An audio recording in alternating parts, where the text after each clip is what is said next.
Assalamualaikum warahmatullahi wabarakatuh. Selamat pagi ibu-ibu semua.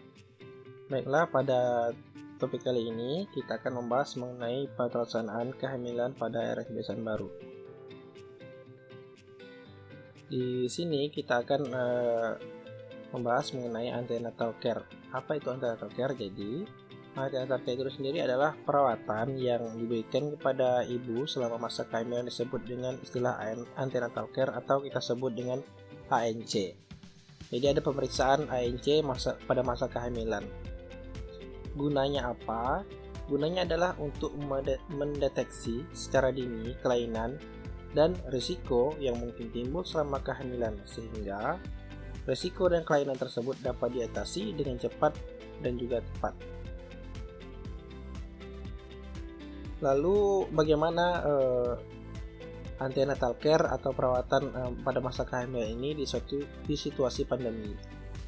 Jika kita biasanya melakukan antenatal care ini bisa di fasilitas kesehatan seperti puskesmas ataupun bidan klinik begitu. Jadi kalau menurut WHO atau Badan Kesehatan Dunia, World Health Organization mengeluarkan rekomendasi bagi ibu hamil risiko rendah untuk mendapatkan minimal itu 8 kali ANC. Dengan konsultasi secara fisik atau bertatap muka secara langsung, itu dilakukan minimalnya 6 kali untuk ibu hamil dengan risiko rendah. Lalu, bagi ibu hamil dengan kontak erat dan gejala ringan infeksi COVID-19, itu tetap melakukan pemeriksaan, namun bisa ditunda 14 hari kemudian. Namun ini dilakukan jika tidak ada gangguan pada kehamilan ibu.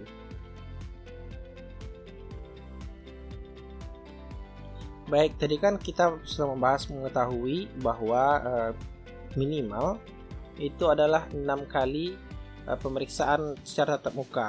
Nah, kita lihat di sini, itu ada 6 kali tatap muka. Dari yang pertemuan pertama itu dilakukan pada kehamilan trimester 1 atau kurang dari 12 minggu. Ini dilakukan dengan cara via telepon atau video call. Namun jika memang diperlukan tatap muka, boleh, namun berdasarkan faktor risikonya. Pada pemeriksaan ANC pertama ini akan membahas mengenai anamnesis untuk screening faktor risiko atau wawancara untuk mendeteksi dini faktor-faktor risiko, keluhan yang berhubungan dengan kehamilan ibu. Lalu bisa dilakukan konseling untuk pencegahan COVID-19 dan juga tanda bahaya kehamilan yang memerlukan kunjungan ke rumah sakit. Lalu untuk pertemuan kedua yang tatap muka itu pada kehamilan 12 minggu, di sini akan dilakukan USG. Di USG untuk mengonfirmasi kira-kira usia kehamilan dan juga taksiran persalinan. Lalu ada screening aneuploidi NT bila ada indikasi. Lalu juga di rinciannya nanti di situ akan dilakukan laboratorium rutin, dan juga pada kehamilan kurang dari 12 minggu tadi, jika memang belum dilakukan pemeriksaan, maka bisa melakukan pemeriksaan ANC-nya pada kehamilan 12 minggu ini. Lalu selanjutnya untuk pemeriksaan ANC tatap muka yang kedua itu adalah kehamilan usia kehamilan 20 sampai 24 minggu. Di situ akan kita lihat anatomi janin juga pertumbuhan janin. Anatomi itu adalah bagian-bagian tubuh janin. Lalu bagaimana pertumbuhannya? Lalu selanjutnya diberi permintaan pemeriksaan laboratorium seperti DPL, UL, TTGO untuk dibawa hasilnya pada pemeriksaan berikutnya. Lalu untuk pemeriksaan pertemuan yang ketiga yaitu pada usia kehamilan 28 minggu. Namun ini hanya dilakukan bila memang USG itu dilakukan, namun jikalau memang diperlukan saja. Lalu di situ juga dilakukan evaluasi hasil pemeriksaan laboratorium dan juga pertumbuhan janin. Lalu untuk yang pertemuan keempat itu di usia kehamilan 32 minggu dilakukan pemeriksaan USG untuk melihat pertumbuhan janin, jumlah jaring tuban, dan juga lokasi plasentanya. Lalu dilanjutkan lagi pada pertemuan 36 minggu dan juga 37 hingga 41 minggu untuk pemeriksaan ANC rutin. Sebelum kita melakukan tatap muka, ada baiknya dilakukan dulu janji temu atau teleregistrasi. Nah, selain melakukan pemeriksaan ANC, ibu pada kehamilan trimester ketiga itu sudah bisa melakukan menghitung gerakan janin untuk apakah ada tanda-tanda bahaya janin. Seperti bagaimana caranya, yaitu dengan meletakkan jari ibu di bagian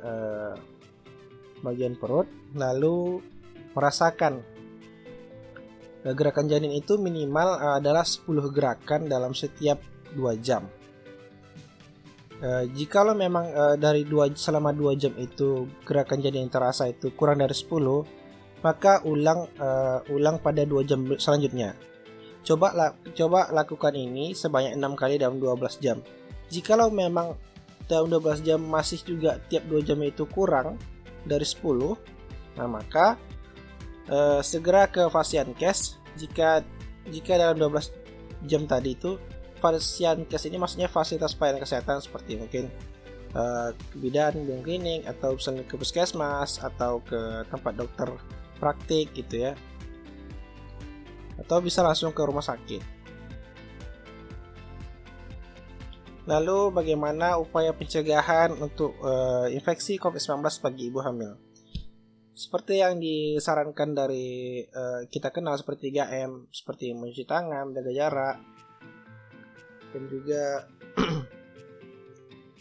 ya seperti kita jelaskan ada 3M ya.